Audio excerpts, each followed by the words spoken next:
Hello everybody and welcome to the 4th episode of the BBBOTS audience show. And boy, if we got a show for you tonight, we've got not one housemate, not two housemates, we've got 3 housemates in the Zoom room tonight. Wow! Not only are they housemates, we've got a Big Brother winner, we've got a Big Brother runner-up, and we've got Mcgough. But, trust me, Liam was a real winner in BB8, and we're going to talk about that a bit later. But let's start by getting your views on the show we just seen on E4, best shows ever. And Liam, we'll talk about BB8 a bit later on, but what did you think of the Ulrika Vern Troyer duet? I loved it. Did you?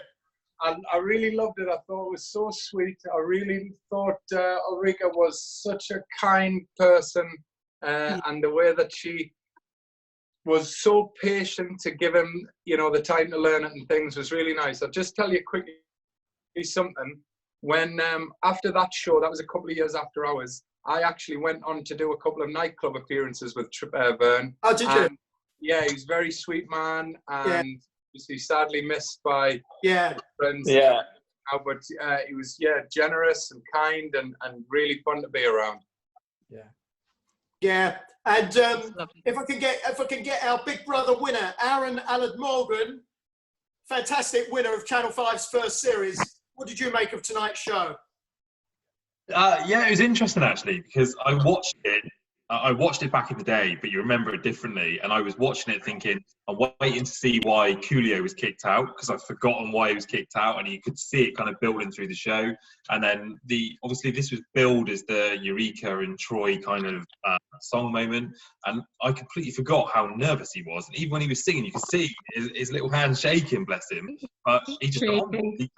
He was doing something he felt uncomfortable doing, but he was doing it. And then you compare that to Coolio, who just come across terribly, even though I was still waiting for that moment which pushed him over the edge to be evicted or be kicked out rather. But he just didn't want to get involved in the task at all, and you could see that. And Troy, he got involved, and I guess what Liam's just said kind of endorses it, that he was a good guy. Yeah, and can we go to our runner-up of the very final Big Brother series, Akeem Griffiths? Welcome. And Akeem, what did you make of tonight's Celebrity Big Brother?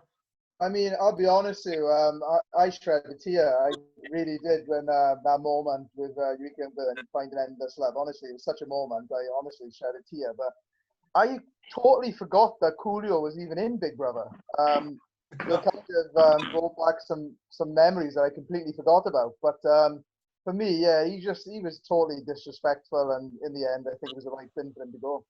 Yeah, do you know what? I don't know if I'm going to sound bad here though, but that wasn't my favourite Celebrity Big Brother. I thought there were much better episodes that they could have shown. For example, the Lee Ryan love affair, the love triangle. I mean, there were so many. I don't know. Maybe it's me. I don't like to disagree with Davina and Ryland, but that was not one of my favourites. Let's try it out to the audience. Anyone want to give their opinion on tonight's show? Yes, Paul. I remember. Sorry. One at a time. I remember that. Sorry, which one to go? Me? Karen Cummings.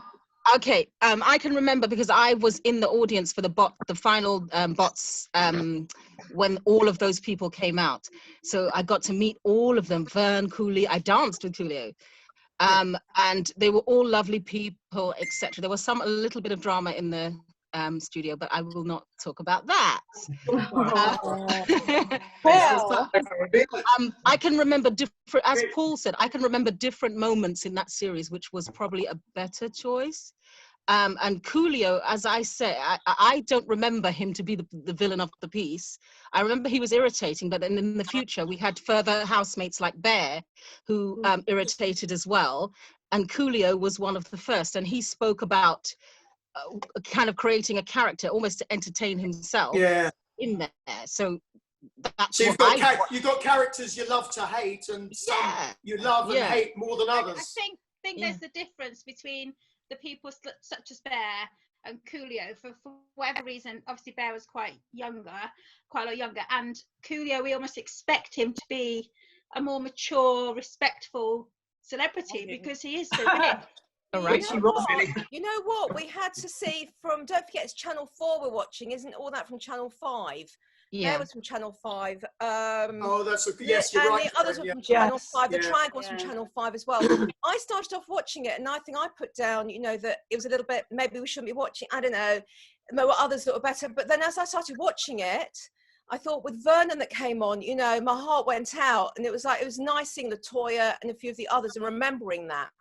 So maybe they have to pick different ones. For me, I think they've done it as a mark of respect because of who Vern was. Possibly wrong. But also being in the outside crowd on opening night, it nearly never happened for Coolio to go in the house because they were delayed getting everybody in one after the other. They wanted to stop him singing Gangster's Paradise on the way in, and he had a proper meltdown. I'm not going in unless I sing the tune. So they delayed it a little bit more, put another housemate in before him, and he then went in singing his own tune. To be honest, I have to Daniel. I have to love Coolio because he done Keenan and Carol's theme tune, so that was my favourite show growing up. So that's I didn't even think that he was that irritating. I think was more. Person Liverpool. I couldn't stand her. Who was that? Well, the Scouse girl. Because I remember having Tina Malone. I remember having a row with one bots one night. You know what we had with disagreement. I just didn't like it. She irritated me all the way through it.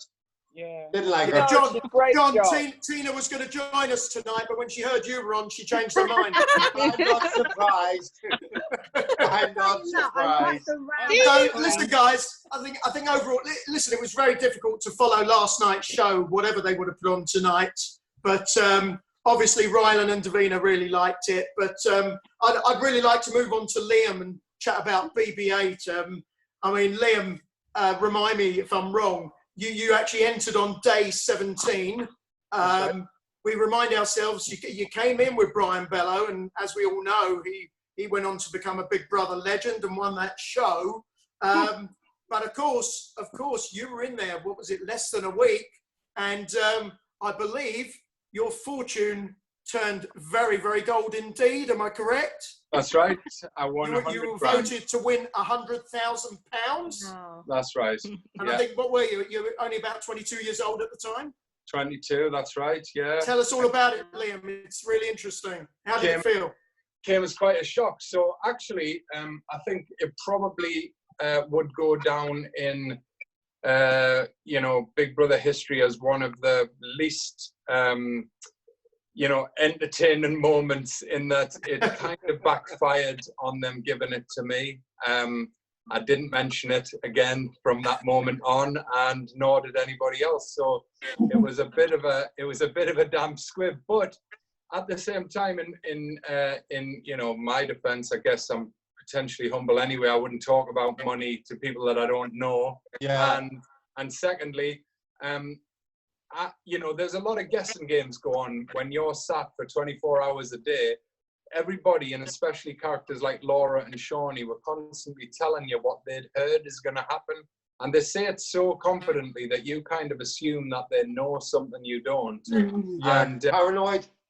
And yeah, and so they had said before this had even happened that they believed that somebody was going to be given the prize money, and then they were going to do a challenge, and that next person was going to lose a percentage of it or all of it. Yeah.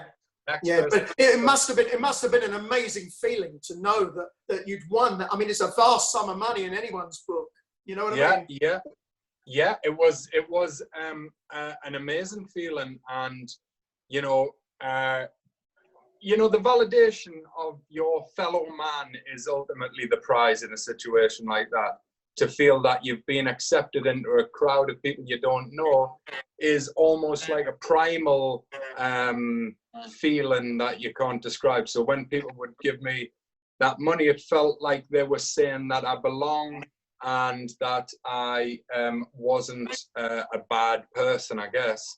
So from that, yeah, it was a really nice moment. And the people especially Carol that gave it to me. It was, I felt weirdly an instant connection to the outside, because I knew whether they're watching or not, they would be watching that one particular moment that we could, as a family, celebrate together, you know, when we'd essentially never been so far apart in our lives. And of course, sorry, Aaron, go on. Sorry, sorry. Go on, Aaron. Go on. Like, my memory's like jaded, because obviously it's quite a while ago. But was this after a week, did you say? That's right, yeah. So basically what happened was 3 people got put up for eviction, and then on the television screen, a big box with some money came in, and they were invited into the diary room. They were told they had to pick somebody who would win the overall prize. And they deliberated it. I think they had 30 seconds to come up with who the person was that they gave it to. They decided or agreed upon me, came out and said, right, we've got something to say. And Carol, the lady who was one of the ladies who gave it to me, Carol Vincent. One of my closest friends from the show. We meet up a lot. Oh, really? Yeah, and she had a tear in her eye and looked at me. And actually, it was that got the lump in my throat. You big softy. Yeah, I know.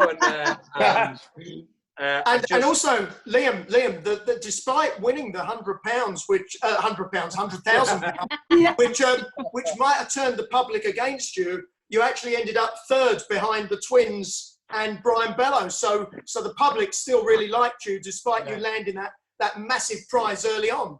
Yeah, well, I mean, that's obviously very nice, and I kind of felt very fortunate in that, you know, I was treated that way when I came out. So I was one of, I guess, whereas I might not have had such a, you know, overwhelming impact that some other characters have, I also haven't had to bear the burden that a situation like that comes with. You know, I've been very fortunate in that I've had a lot of handshakes and a lot of pat on the back as I've gone about. Not too many handshakes at the moment, though. No. None at the moment. If anybody would come up to me now and give me one. Let me throw this out to the audience. Has anyone got any questions for Liam regarding Big Brother 8 in 2007? Yeah, Michelle. Just a quick one. So obviously it's been some time since you're in the show, and we've seen it evolve and change quite a bit. I've asked this question to other people, so I'm going to ask you because you're so grounded. How would you feel about going in the way it is now, and what would you change? Oh, I don't think that I would be very comfortable. I might for the experience. I'd rather another $100,000. Go in and I mean, what I like about the 3 of you guys that have been in the Big Brother house, you're the 3 guys that are generally nice guys, and the public like the whole 3 of you. Yeah. Well, that's very kind of you to say, and I definitely, when watching those other 2 guys on the show, I definitely thought that about both of them as well. Yeah, exactly. Yeah. Birds of a feather. Can I ask Liam, after winning £100,000 and coming out to the Big Brother house, did you feel completely different? I mean, did it change your life completely? It did, but I'll tell you what, that that particular amount that I won in there was quadrupled or tripled, or, you know, the night after I left, with other things. So not to speak in a crass manner, it's just that was the order of that particular day then. And you still came out and you were a bit of a celebrity. Well, I wouldn't say so much that I was a celebrity in the way that some of the other people went on to do a lot of magazines, but I did go for, you know, a number of years around the nightclubs and did appearances and things like that. So I guess where some people might have gone on to do, you know, a television show or 2, I did do a couple myself. I did Cirque the Celebrity and some football ones and things, but I guess I fit stereotypically the person that was good to turn up at nightclubs and things. So I don't know. I was very lucky. I had an amazing time, and when it ran out for me, I was able to get on with life without falling to the earth with an incredible bang. Sure. Any other questions for Liam before we go on to our Big Brother winner? Yeah, no, I have actually. Okay. I mean, I'm absolutely furious that you got $100,000 after a week. It took me 3 months to get $50,000. Well, Well, I was disappointed not to play the wrong game as well. Were you not tempted, Liam? So were you not tempted once you had the $100,000 in your back pocket to just leave at that point, or do you think that influenced the rest of your time because you were just coasting in as much as you couldn't really do much better other than winning, I suppose, to have that title? Yeah, I guess that's exactly the feeling, is that I've never been necessarily motivated by money or driven by money. Obviously, it was a facilitator for experiences afterwards, but it was an experience of a lifetime. So the idea of getting on the show was a prize. Really, if you were to compare the two, the 100,000 would come second. But now, as somebody who isn't one of the Charlotte Crosbys or Bears of this world, just somebody who runs a business and things, the idea of having that money and taking it and doing something positive with it, I definitely would like it. Can I ask a really difficult question? Yeah, sure. If they said to you at the time, because you were in for a week, is that right? If they said to you, okay, you can stay in the house if you give up the money, what would you have done? Good question, Corin. Yeah, I honestly think that I would have given up the money because I was so confident that I would leave with the second load the next time round. All right. Oh, that's interesting. I've got a question for you, Liam. If you had a choice to go back in time, and if Love Island was on, would you choose Love Island over? I would not have done Love Island. Great. If I had a choice, if I had a choice to do that as well. Yeah, all three of you, you could have chosen. Yeah, Akeem as well. Island. Would you? Akeem, definitely. What would you? John's approval. John's approval for John's approval. I'll let you go for that. I mean, I think with Love Island, it just seems like a bigger deal now because of the social media that kind of accompanies it. So the people that come out, they get so much more attention. They've got a quick platform to contact everybody about everything they're doing. And like, I didn't have that. Well, Twitter was just starting. Like Liam, it was like what, 30 years ago. It wouldn't have been happening back then. So it's just like it was a completely different world, and Big Brother felt more innocent, I guess, back then at that point. And just to add on to what Liam was said then, because I used to think to myself, I was expecting when I was in the house there to be an opportunity at some point for someone to be offered a lump sum of money off the cash prize to walk away. And I said to everybody in that house, especially the younger people, if you get offered that money, take it and run, because it was a different year. You weren't coming out and getting big opportunities after our series. And I kind of knew that was the case. And I said to them, do it. And to me, I'd waited so long for my opportunity to be on there, and I was conflicted all the time, thinking if that opportunity presents itself to me, am I taking that money and running? And obviously, I had a son, and he was my complete world, and I was doing it all for him, really. So if they offered me that cash, it would have been such a difficult choice because cash would have meant so much to me and my son's future. But Big Brother had always been my dream, and it was balancing the two. Arrogantly in my head, I always thought I'd win, so I just stuck it out. I was going to ask that out because remember watching a program of Jamie was interviewing you while you were going through the audition process. Did you actually think during that interview, I'm going to win this? Do you know what? I know. I remember. So the first series of Big Brother I really watched was Big Brother 2. I watched little bits of Big Brother 1. I watched them all. And I fell in love with Big Brother at that point, and I remember sitting there to myself in a room and saying to myself, I will win this show. I knew I said to myself, I will win this show. Ridiculous as it sounds, I believed it, and I always believed it. And you were in with some characters. Yeah. You were in with some characters. Do you mind if I just put in there 1 second to say something very quickly? Sure.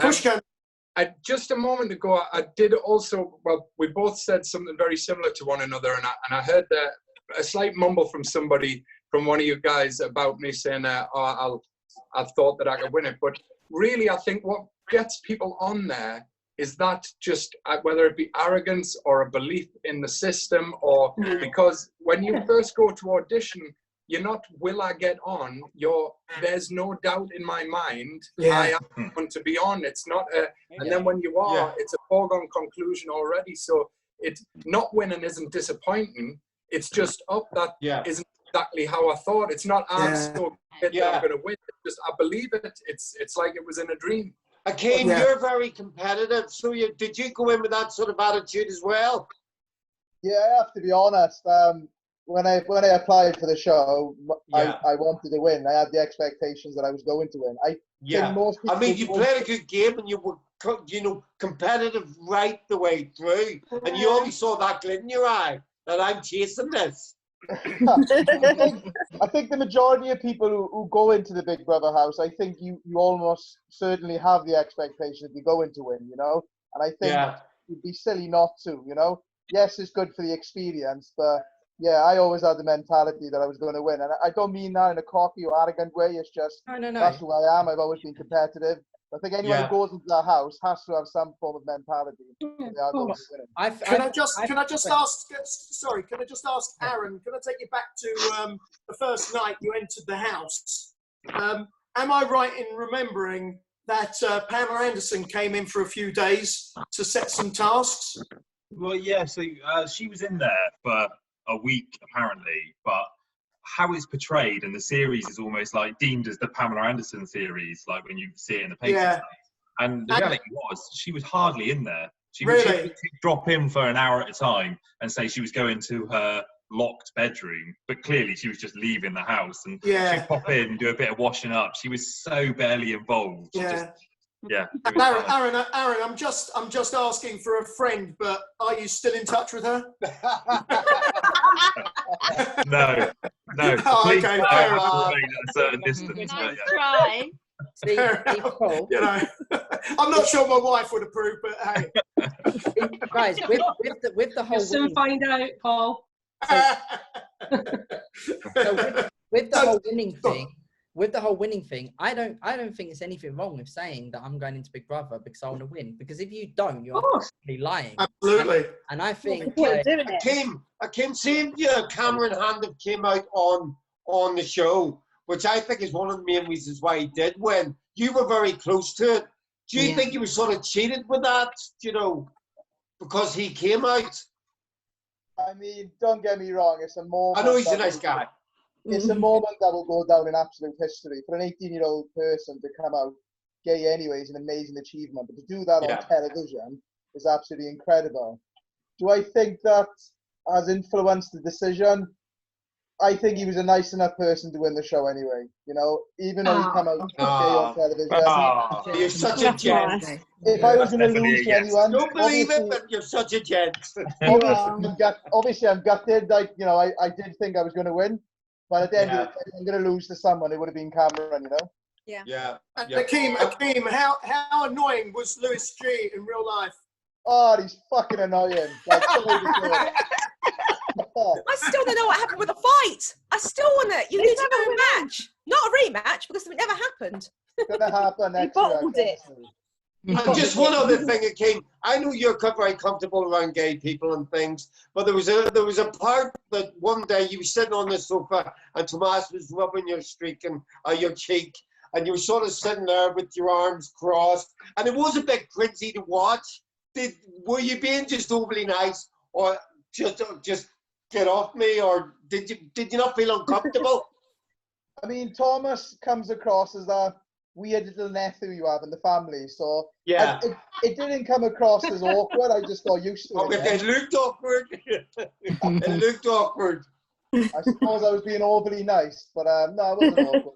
Yeah, that's it. No, but it's good to see that you're both still good friends, because I do follow you. Can I ask Akeem a question, please? Of course you can. Please do, Sheila.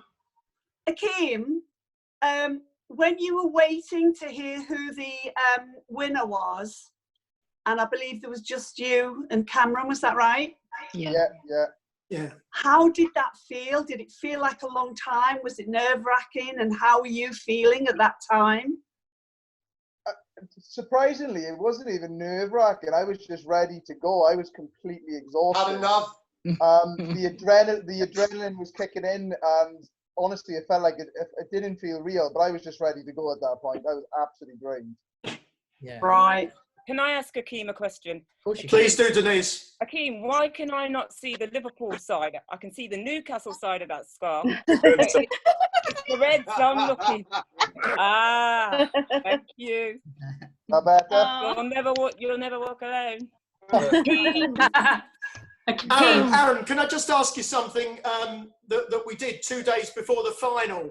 I'm sure you remember, and I'm not sure if anyone here in the audience was there as well. I was. We did a BBBOTS from the garden. It was the very first time. Yeah. Was that 2 days before the final? Yeah, I think so. I think it was 2 days before. Karen Cummings, were you there as well? I think so, but I can't remember. Yeah, there was only about 20 of us. It was only about 20 of us. We had to be so silent as they took us round the side through a bit of the house. Was that the first garden? The first garden box? That was the very first one. I don't think I was there for that. I don't think. I know Ellie and Sarah were there. And then that's right. And I was there as well. And I do remember. Yeah. And how was that feeling when they lifted the? Did you suspect the box audience was in the garden? Well, yeah, because I mean, I forget what day of the week it was, but it was so whenever there was an eviction, they would pipe in crowd music, and whatever day it was, they were piping in crowd music. No one had been instructed to fill their suitcases up, ready to leave, which is what they did if it was an eviction night. So I was thinking, there's something going on. They're distracting us for a reason. All the shutters came down. I was thinking, something's going to happen in the garden. I didn't guess that was what was happening. No. I guessed things that was happening. But yeah, as it came up, I was kind of bemused but happy at the same time, because I think I was getting a read of the people that were sat in that crowd, of the certain things that were being said, and it was giving me quite a read on how different characters in the house are being perceived. So I'm kind of quite happy with that. Are you still in touch with any of your fellow housemates, Aaron? I mean, no. Barely is probably the best word. Yeah. But, I mean, I'm still Tom O'Connell. I'm still friends with on Facebook. Yeah. Harry. I was still friends and used to speak regularly to Mark, but just through Facebook. But he moved to America, and he had a baby, and he's come off Facebook, and I haven't spoken to him for a while. So that's pretty much it, I guess. Yeah. No regrets about going in. No regrets. No. Do you know what? I'm so happy with where I am in my life, and like my life to everyone else right now probably seems really boring. But I'm really lucky. I've got an amazing girlfriend, 2 lovely pugs, my son's doing well, and I believe that if I hadn't taken that journey, I wouldn't be where I am now. Yeah, you can't ask for more than that. Yeah, exactly. Would you 3 guys like to see it come back? Yeah, I would. Yeah, but I don't think Channel 5 done the best job. No, they didn't. I think they ruined it. Yeah. With the late going on late. Yeah. It became a cash cow for them. It was easy, cheap TV, and you know what? They didn't put their heart. They've been through one thing rid of it anyway. Having said that, at the time Channel 4 gave it up, no one else wanted it, did they? No, and without Channel 5, I wouldn't have been on. So I understand and appreciate that. It's just a question for all 3 of the guys. Go, Rob. Yeah, Rob. Yeah. Within your own series, who was the worst housemate to live with, and why? Good question, Rob. Rob. Should I? Do you want me to go first? Yeah, go on. Whoever wants to. Name names. Friends, it's fine. Yeah. I would like maybe some parameters for the question, but I think everybody would assume that it was Charlie, but I can tell categorically that she was one of the favourite people to live with for me. And I would say that although I liked John D, he was difficult to live with, because having a grown man talking to teddies and farting on the ground and all that type of stuff was probably entertaining for you guys, but very unusual. No, not at all.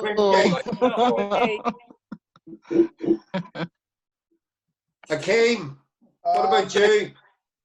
There's 2 people, and it probably will surprise you, but I am brutally honest.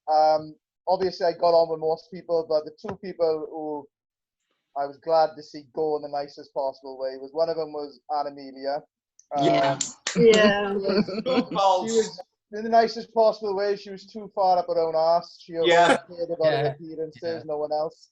So I was quite glad to see her go. And the second person, then I only had one big argument in the house, and that was Lewis Flanagan. So. Yeah. Right. And the less said about him, the better. Yeah. Yeah. And the night of the night of the final, we were in Witherspoons, and I met a few of your pals that couldn't make it in because they were too late coming down. They were good lads. Oh yeah, my brothers and their mates, yeah. Yeah, they were too late getting in. Nice bunch of lads. Can I ask a question?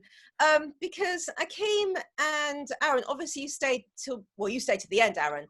And Akeem, obviously you stayed to the end. But Liam, you were in there for a week. When you came out of the house and you looked at it, he came third. Sorry, he came third. He came at the final. He came third. I'm so sorry. Of course you did. Got the money out. So not only did he win £100,000, he came third as well. But you were only in there for a week, so yeah. No, before I won, then I was in for 12 more weeks after them. Ah, okay, fine. It's 1 week to get the money that he stayed in. Wonderful.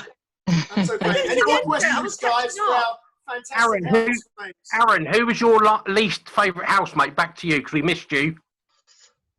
I mean, awkwardly, watching it back, I'd probably say myself. I mean, it was a difficult one. Lost sometimes. Yeah. I mean, I feel like I learned a lot about myself watching it back. Yeah. But otherwise, I'd probably say all of them, to be honest. I like honesty, Aaron. I like honesty. I think that's what won you the series, to be honest with you. Any other questions for our fabulous housemates? No, I'm fine. Just glad to see you guys. I just think they should have another one and put all of you in. Honestly, I think the three of you should be the first. We can't have all nice guys in, Corey. Exactly. What are we going to watch? That wouldn't be a show. But you know I'm sure all of us are capable of being ruthless when we need it. But we wouldn't have got in the first place. Yes. That's right. Do you know what's good, though? Do you know what's good? Out of you three there, who's the guest? Honestly, you're memorable. And how many housemates you could even look at in the face over the last 10 years, whatever, or 20 years, and you wouldn't even know who they are. But you're but the fact you've started, I know Akeem's obviously quite recent, but you've all standed the test of time. You're really nice guys, and I thank you very much for coming on tonight. It's been absolutely brilliant. Let me just, anyone ask some more questions in a minute, but I just want to tell you what we got tomorrow night. We got lined up. We've got, at the moment, we've got, he's never short of a word at all. We've got Luke Marsden coming on tomorrow. Oh, gosh. And also for the third night running, we've got another Big Brother winner. We've got Chloe Wilburn, another Big Brother. 3 winners in 3 nights. That's brilliant. Fantastic. So any other questions? Otherwise, we'll wrap this up tonight. It's been let you guys get to bed, and thank you very much. Thank you. Thank you. Got a question for me. Big hand for Liam Mcgough, BB8. Winner of Big Brother, Aaron ALLARD-MORGAN, the first Channel 5 series, BB12, and runner-up of the very, very last series, Akeem Griffiths. Yay! Well done. Thank you. Thanks for supporting everybody. Lovely to spend the evening with you. Okay, thanks, guys. You made it, Liam. Bye. Bye-bye.